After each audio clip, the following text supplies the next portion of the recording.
indeed, your majesty. Like what? Courage, my lord. Purity and humility, my liege. Diligence, charity, honesty, fidelity. The 7 deadly virtues. No, thank you, your majesty. The 7 deadly virtues, those ghastly little traps. Oh no, my lord, they were not meant for me. The 7 deadly virtues, they're meant for other chaps who love a life of failure and ennui. Take courage. Now there's a sport. An invitation to the state of rigor mortis. And purity, a noble yet, and very restful every now and then. I find humility means to be hurt. It's not the earth meek inherit, it's the dirt. Honesty is fatal, it should be taboo. And diligence, a faith I would hate. If charity means giving, I give it to you. Infidelity is only for your mate. You'll never find a virtue, a statusing like woe, from making life the Beelzebub worst. Let others take the high road, I will take the low. I cannot wait to rush in where angels fear to go. With all those 7 deadly virtues, free and happy little me has not been cursed.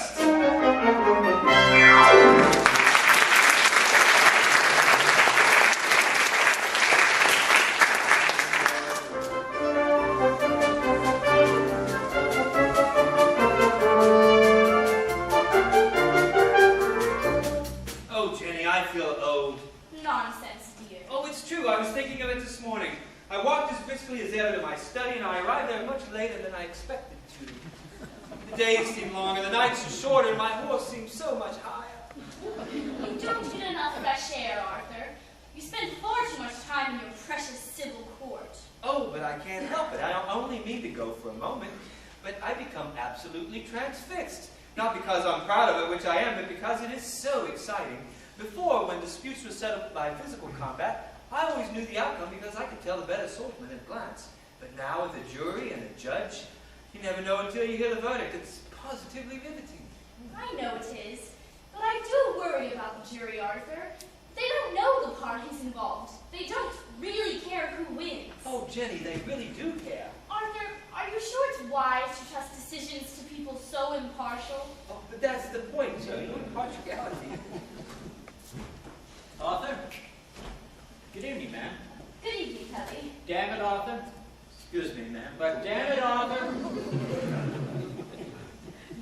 I just left the chaps downstairs, and I can't stand it any longer. You're as miserable as got to speak up. About what? About what?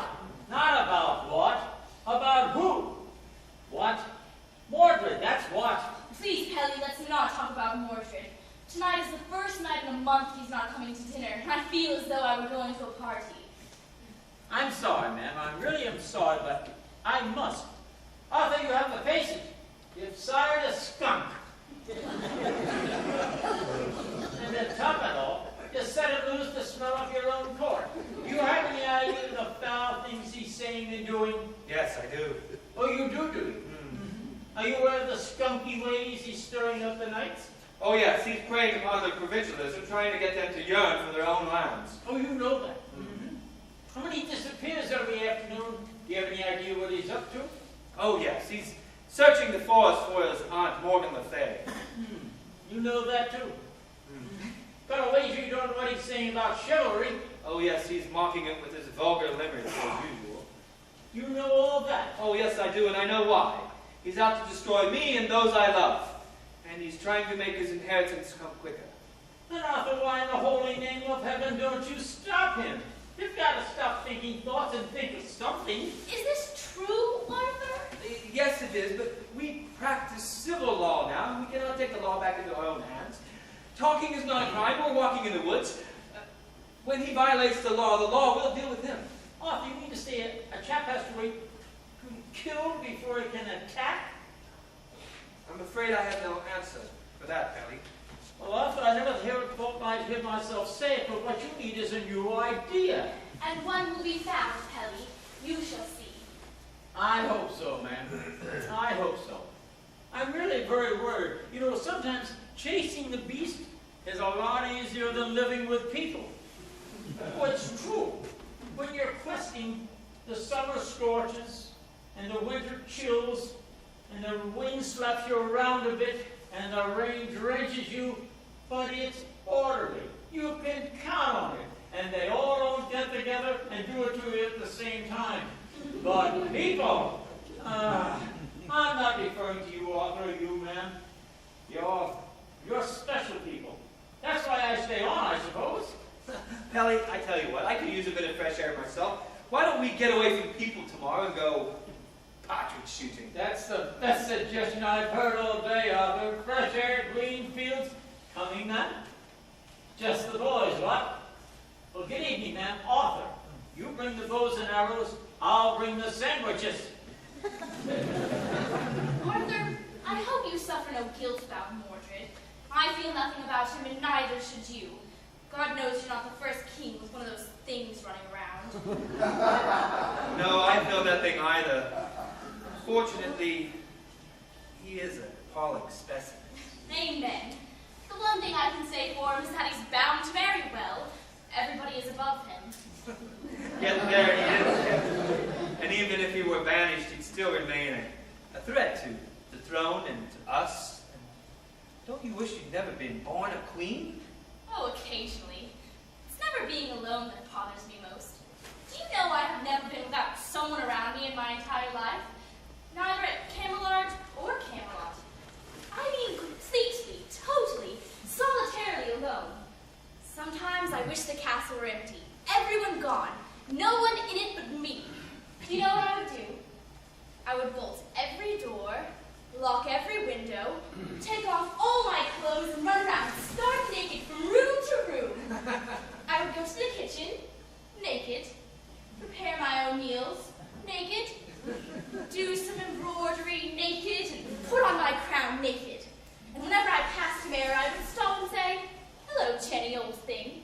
Nice to see you again." But I must say, on the whole, being a queen can be... And be what? a weary load. That dreadful boy. One more added burden we could quite well do without. Unfortunately, a burden we cannot escape. Royalty never can. Why is that, Arthur? Other people do. They seem to have ways and means of finding respite. What do they do? Farmers, cooks, blacksmiths?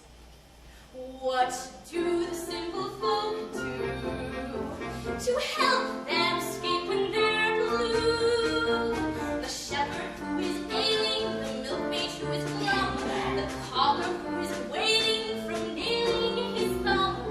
When they're beset and besieged, the folk not noblessly obliged. However do they manage to shed their weary lot? Oh, what do simple folk do?